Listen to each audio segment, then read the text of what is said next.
আসসালামু আলাইকুম। সকল ফেসবুক বন্ধুরা সবাই কেমন আছেন? আজকে একটা বিষয় নিয়ে কথা বলবো। বিএনপির স্থায়ী কমিটির সদস্য সালাউদ্দিন আহমেদ সাহেব বলছে প্রবাসীদের ভোট নাকি চুরি হচ্ছে। বাস্তবে সেটা এমন না। প্রবাসীদের ভোট চুরি হচ্ছে না, কারণ প্রবাসীদের ভোট ওই সময়, যে সময় নিবন্ধন করা হয়, ওই সময় বিএনপির লোক ঘুমিয়েছিল। ওই সময় সজাগ ছিল জামাতের লোক, আর জামাতের লোক সেই সুযোগটাই নিয়েছে। এখন চুরির কোনো কিছু বলতে পারেন না, কারণ কি, মিডল ইস্টে, আমি মিডল ইস্টের কথাটা বলি, মিডল ইস্টে যত প্রবাসী নিবন্ধন করেছে এর ভিতরে বেশিরভাগই দেখবেন প্রবাসীরা যারা রেজিস্ট্রেশন করেছে তারা মানে একটু লেখাপড়া কম, সফটওয়্যারের ভিতরে এটা কিভাবে রেজিস্ট্রেশন করতে হয় এটা জানে না।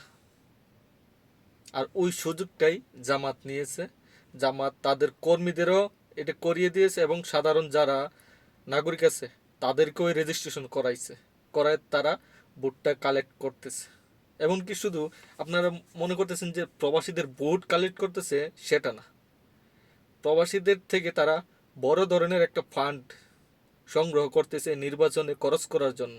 অলরেডি এটা মিডল ইস্টে প্রতিটা জায়গায় হচ্ছে।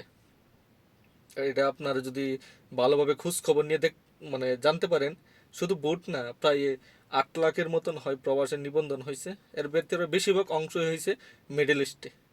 আর মিডল ইস্টের বেশিরভাগ সংখ্যক ভোটই, আমি 100% বলে দেবো যে এর থেকে 90% ভোট জামাতের কাছে যাবে। কারণ কি, তারা এটা গ্রুপ সিস্টেম, গ্রুপ গ্রুপ জায়গায় জায়গায় গিয়ে তারা এটা রেজিস্ট্রেশন করছে। সে সময় বিএনপির নেতাকর্মীরা যারা ছিল তারা এটা খবর নেই।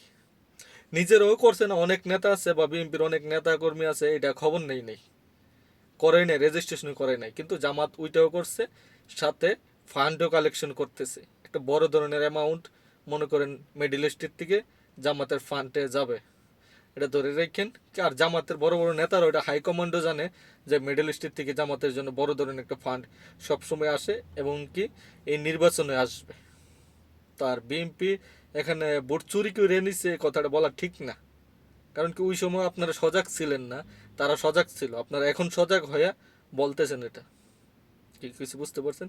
আমার মনে হয় আমার কথার সাথে সবাই একমত হবে। তো ভালো থাকবেন। আসসালামু আলাইকুম।